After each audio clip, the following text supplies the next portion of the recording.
Inutile. Absolument inutile. La voix de mon père tonna à travers notre maison de banlieue, tandis qu'il jetait mon ordinateur portable dans une boîte en carton. 23 ans.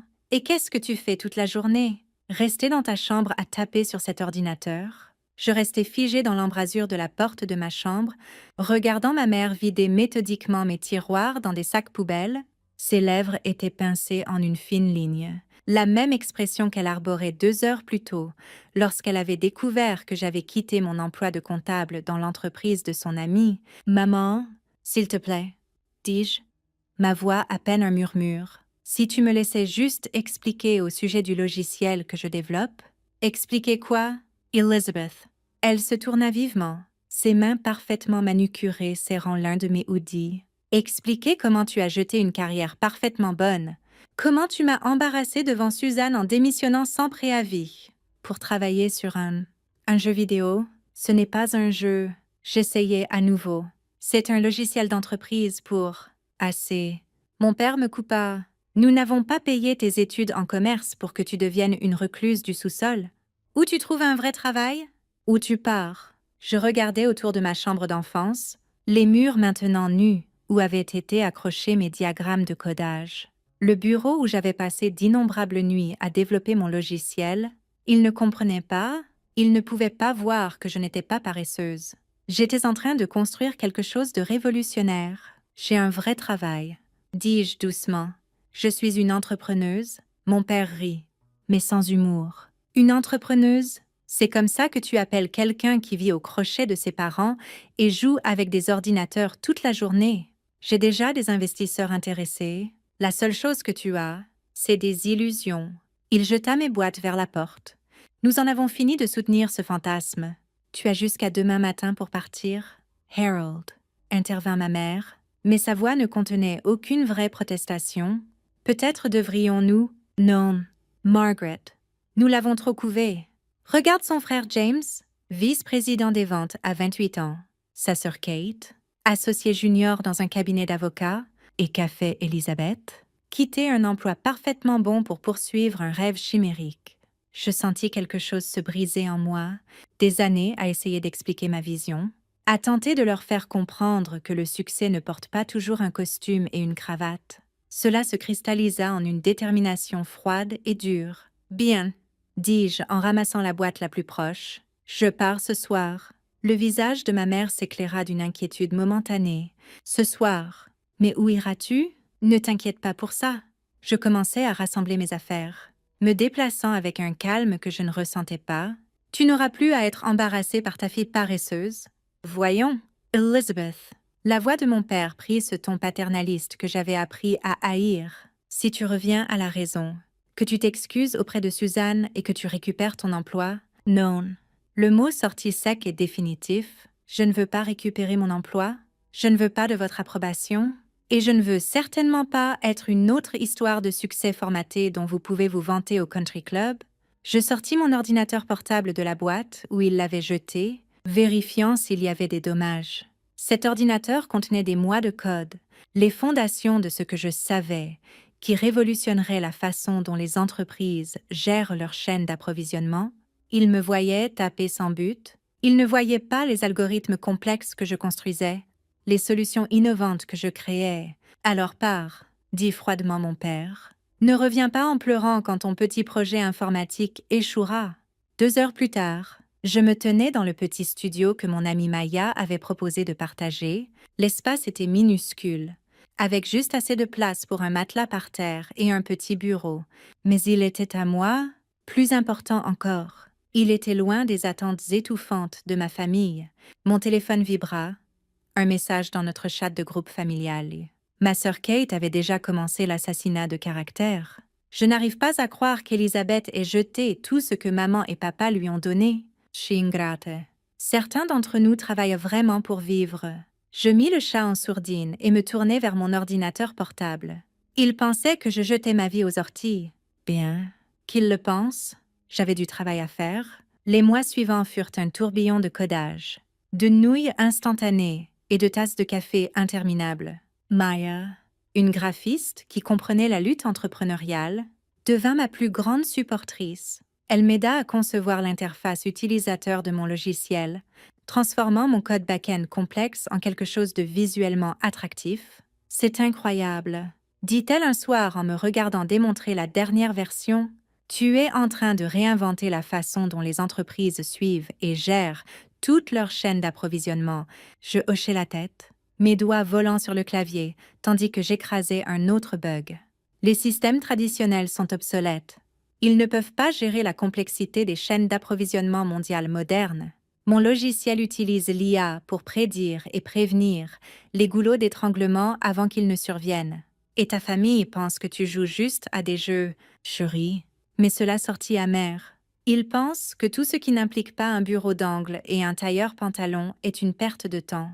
4 mois après avoir été mise à la porte, j'obtins ma première percée.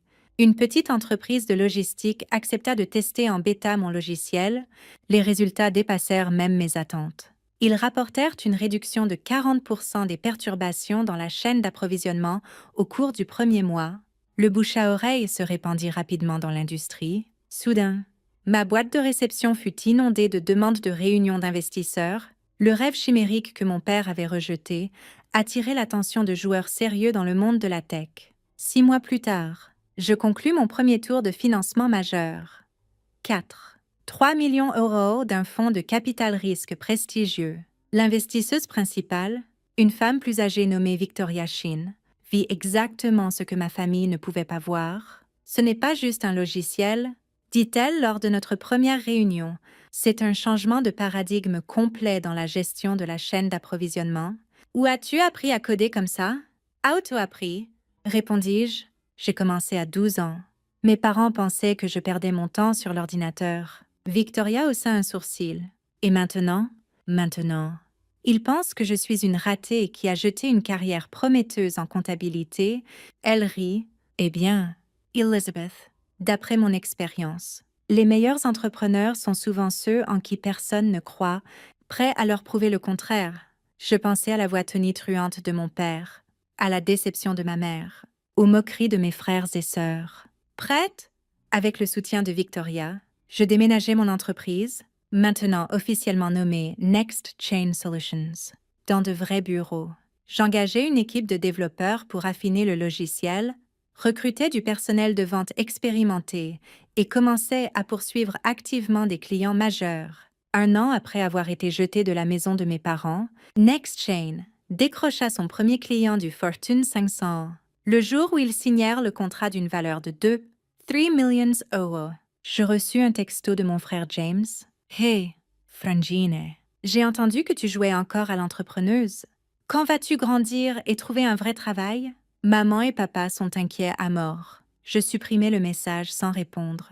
Ils découvriraient bientôt ce que leur fille paresseuse avait construit, mais je n'avais aucune idée de la perfection avec laquelle l'univers orchestrerait cette révélation.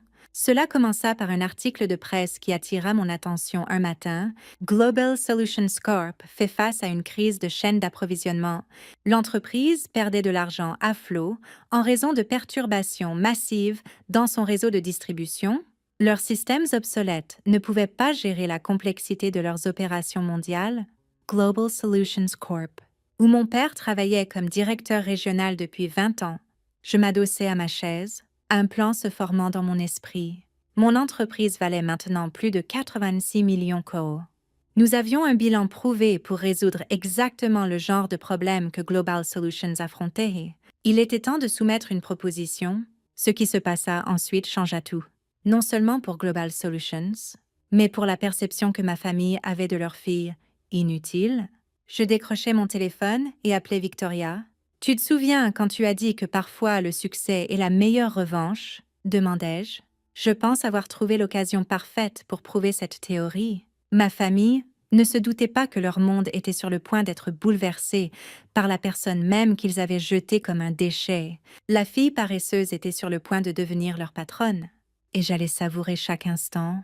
La salle de réunion de Global Solutions Corp bourdonnait d'une énergie nerveuse à travers les murs de verre de mon bureau adjacent.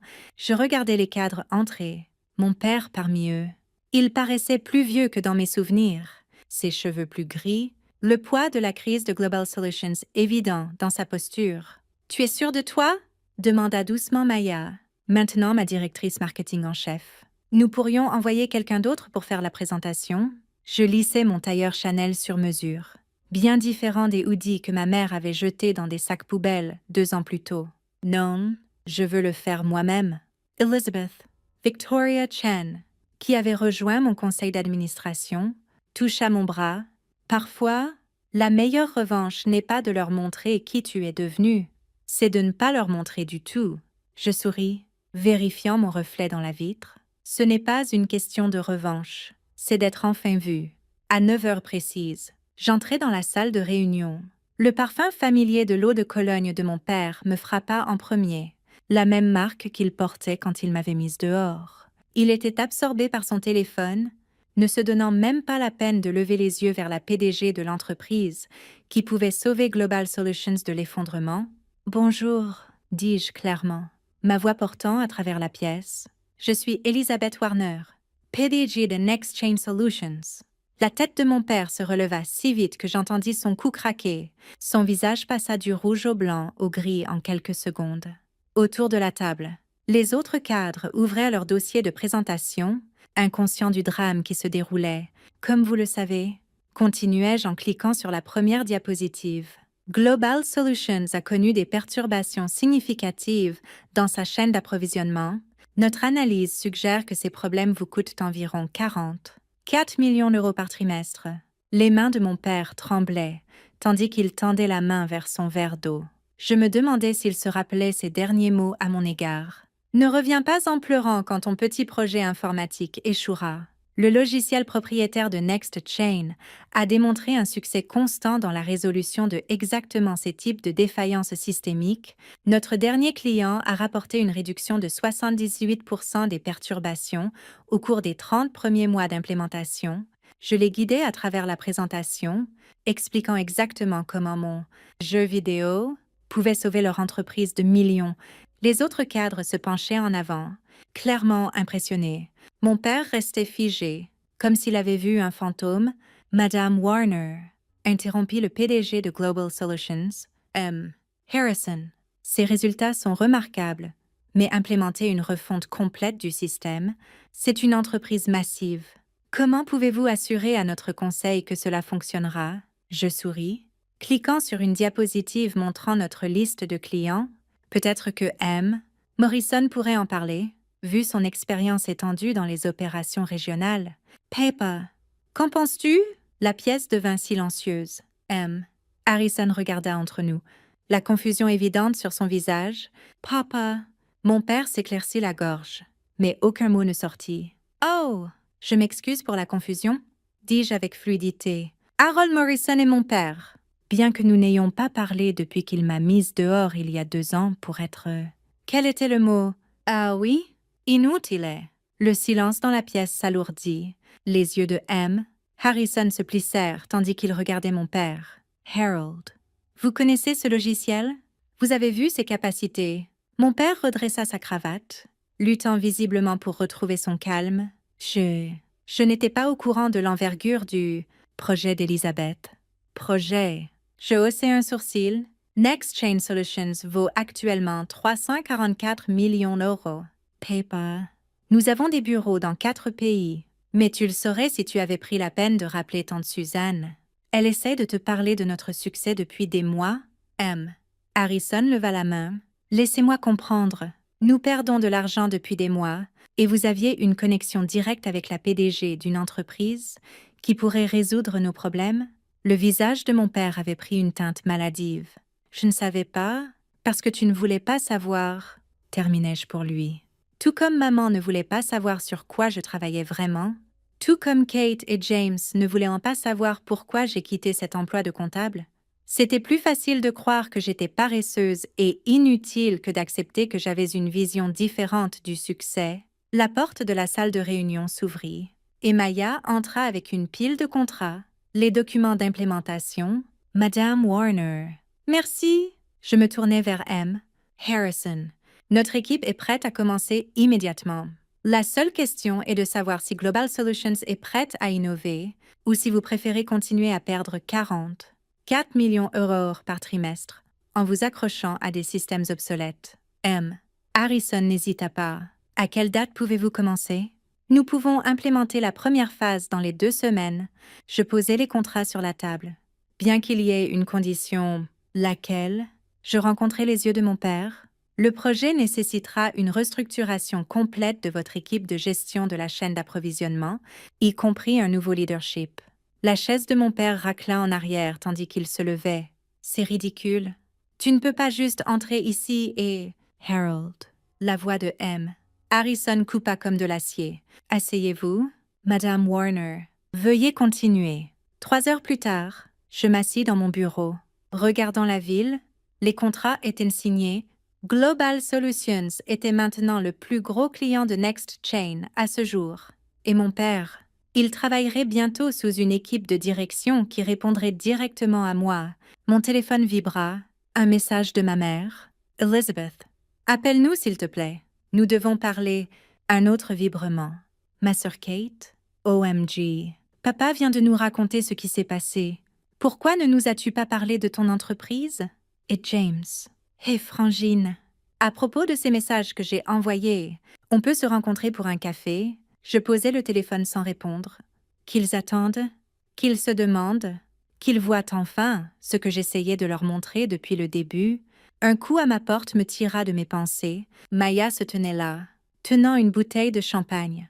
Ton père est encore dans le bâtiment? Il demande à te parler.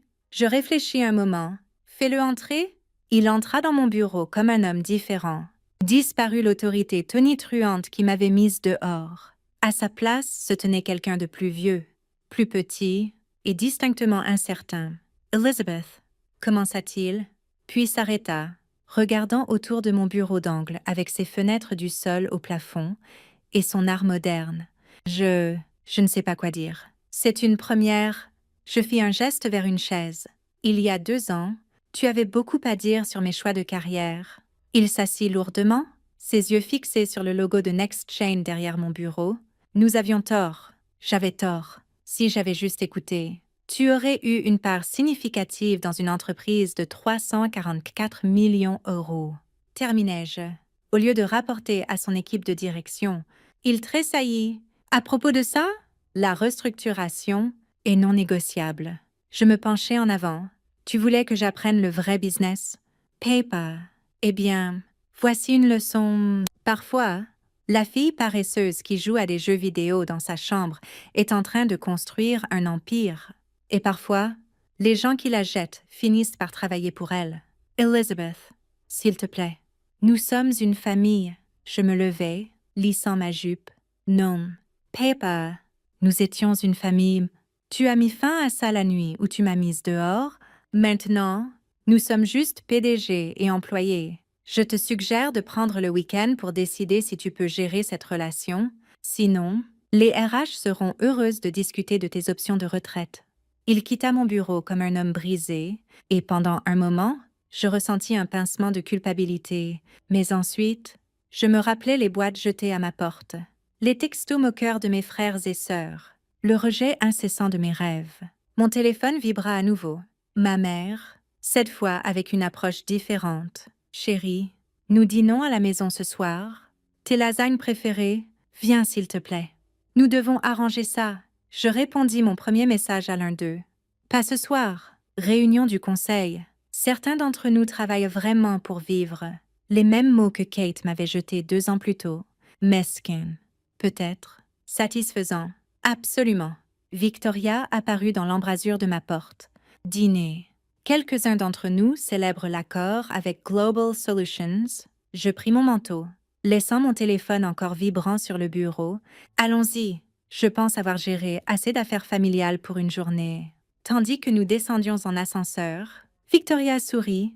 Tu sais, le succès comme revanche est le plus doux. Crois-moi, je sais. Je pensais au visage de mon père quand il réalisa qui j'étais, au désir soudain de ma mère de se réconcilier, aux tentatives désespérées de mes frères et sœurs de réécrire l'histoire. Ce n'est pas une question de revanche, dis-je enfin, c'est de leur montrer que le succès ne ressemble pas toujours à ce qu'ils pensent. Parfois, il ressemble à une fille paresseuse, avec un ordinateur portable et un rêve. Victoria rit. Eh bien, cette fille paresseuse vient de décrocher un contrat de 43 millions d'euros. Je dirais que ça mérite d'être célébré. Plus tard ce soir-là, dans mon appartement en penthouse, bien différent du matelas par terre chez Maya, je regardais les lumières de la ville et pensais à tout le chemin parcouru. Mon ordinateur portable était posé sur le bureau, le même que mon père avait jeté dans une boîte. Maintenant responsable d'un logiciel qui sauverait son entreprise de millions, le succès, j'avais appris, ne porte pas toujours un costume et une cravate. Parfois, il porte des hoodies et code jusqu'à l'aube. Parfois, il quitte de vrais emplois pour poursuivre des rêves. Et parfois, juste parfois, il revient pour offrir des emplois aux mêmes personnes qui disaient qu'ils n'arriveraient à rien. Mon téléphone vibra une dernière fois, un message de mon père. J'accepte le poste. Et Elisabeth? Je suis désolée. Pour tout, je ne répondis pas. Il apprendrait bientôt qu'en affaires, comme en famille, les actions parlent plus fort que les mots. Et lundi matin, ces actions incluraient de rapporter à la fille qu'il avait autrefois appelée inutile. Parfois, la vie a une façon de boucler la boucle. Parfois, la recluse du sous-sol devient PDG. Et parfois, la meilleure revanche n'est pas une revanche du tout. C'est simplement devenir exactement qui tu as toujours su que tu pouvais être, même si personne d'autre ne pouvait le voir.